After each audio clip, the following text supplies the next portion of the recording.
এই শিশু উপদেষ্টা নাহিদ বলছে যে আমরা তো অবৈধ, সাংবিধানিক ভাবে আমাদের কোনো জায়গা নেই। কথাটা খুবই সত্যি। অর্থাৎ তারা একটা ভয়ঙ্কর ভয়ের মধ্যে আছে যে সংবিধান যদি এটাকে মেনটেন করতে হয় তাহলে তারা একটা অসাংবিধানিক ভাবে আছে, অবৈধ ভাবে আছে, ভবিষ্যতে তাদের ফাঁসি হয়ে যেতে পারে। তাই তারা কি বুদ্ধি বার করলো তারা এটিকে মুখে তারা যুক্তিটা এরকম দিচ্ছে যে মুক্তিযুদ্ধের পরে যদি আপনারা নতুন সংবিধান করে দেশ গড়তে পারেন তাহলে এটাকে যদি আমরা দ্বিতীয় মুক্তিযুদ্ধ বলে নতুন করে সংবিধান করি তাহলে এটা দ্বিতীয়বার। বুদ্ধির বহর দেখেন। অর্থাৎ ভবিষ্যতে তারা বলবে এটা নতুন করে আমরা দেশ স্বাধীন করেছি তাই নতুন করে সংবিধান। কিন্তু রে ভাই, ফাঁসির দড়ি তোরা কি কোনোদিন এড়াতে পারবি? এই সংবিধানকে পাশ কাটিয়ে যা করা হবে সবই অবৈধ। কয়েকটা বাংলাদেশ জিম্মি হয়ে গেছে, বাংলাদেশ আওয়ামী লীগ নেই। ধরা যাক বাংলাদেশ আওয়ামী লীগকে আপনি খুব খারাপ বলেন, তারা নেই বিশ্বপটে, নেই। তাহলে আপনি কোন বালটা ছিটছেন? এই এত কিছু ফাঁকে আপনি কি প্রশ্ন করেছেন এই সচিবালয়ে আগুন লাগলো সেটার কি করলি রে? সিসিটিভি ফুটেজ গুলো কোথায় গেল? এটা নিয়ে কথা বলছিস না কেন? ডিপসিতে কি হচ্ছে? পিটার হাস এখানে কেন এসেছে? সেন্ট মার্টিন বন্ধ করলি কেন? দ্রব্যমূল্যের কি হলো? দিল্লি না ঢাকা করলি? তাহলে ভারত থেকে তো রেলের কার্ড বানাচ্ছিস, তাহলে আমাদেরকে ভুজুং দিচ্ছিস কেন? এই দখলের 5 মাস পার হয়ে যাবার পর হঠাৎ করে এই চোর বা এই জঙ্গিগুলোর ধুম করে মনে পড়লো যে আরে আমরা তো 5 মাস আগে একটি কথা বলিনি, এখন বলবো। চালকে আপনাকে আওয়ামী লীগের ভূত দেখাবে। অর্থাৎ দেখেন ভাই আমি কিছু করতে পারছি না এই আওয়ামী লীগের কারণে। এই ম্যান্ডেট আপনাকে কে দিয়েছে? আপনি কি কোনো ভোটের মাধ্যমে নির্বাচিত? আপনি কি কোনো গণভোটের আয়োজন করেছেন? বাংলাদেশের কত শতাংশ মানুষের মতামত আপনি নিয়েছেন?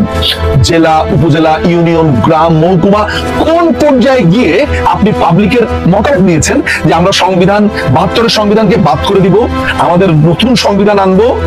সেটার মতামত আপনার আছে? আপনি নেননি। বাংলাদেশকে পাকিস্তানিকরণ প্রায় সম্পূর্ণ হয়ে গেছে। এটি এখন বোধ করি আর বাংলাদেশ নেই, এটি পূর্ব পাকিস্তান কিংবা পাকিস্তানের একটি অঙ্গরাজ্য হয়ে গেছে বলে আমাদের কাছে এখন মনে হচ্ছে। এই দেশ দখল হয়ে গেছে, ইউনুসের অধীনে চলে গেছে, ইউনুসের এনজিওর অধীনে চলে গেছে। এই দখলের 5 মাস পার হয়ে যাবার পর হঠাৎ করে এই চোর বা এই জঙ্গিগুলোর ধুম করে মনে পড়লো যে আরে আমরা তো 5 মাস আগে একটি কথা বলিনি, এখন বলবো। তারা করলো কি? গত 2 থেকে 3 দিন আগে হঠাৎ করে সম্মিলিতভাবে তাদের যে সাঙ্গপাঙ্গ আছে সবাই মিলে ঘোষণা দিল যে আমরা 31-এ খুব কায়দা করে সেটির নাম দিয়েছে প্রোক্লেমেশন অফ জুলাই রেভলিউশন। তারা জুলাইয়ের ঘোষণাপত্র করবে, নানান ধরনের ঢাক ঢোল বাজিয়ে তারা এটা বললো। 5ই আগস্টের পর থেকে এই গন্ডারগুলো বাংলাদেশে পুরো সপ্তাহ জুড়ে এমন একটা অবস্থা তৈরি করে রাখে, আপনি এদের ভাবতে না চাইলেও, এদের আপনি পাত্তা না দিলেও কোনো ভাবে এরা আপনার সামনে এসে পড়ে। যেমন কোন মানুষ তার মজুরির জন্য আন্দোলন করছে, এরা নাম দিয়ে দিয়েছে গার্মেন্টস লীগ। রিক্সাওয়ালারা ব্যাটারি চালিত রিক্সার জন্য আন্দোলন করছে, নাম দিয়ে দিয়েছে রিক্সা লীগ। আনসাররা তাদের অধিকারের জন্য আন্দোলন করছে।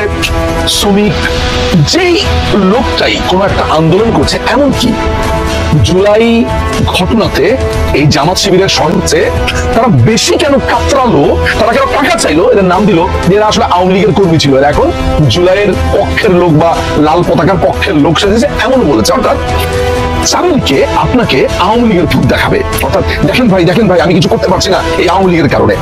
দেখেন ভাই আমি কিছু করতে পারছি না, শেখ হাসিনা ফেরত এসেছে।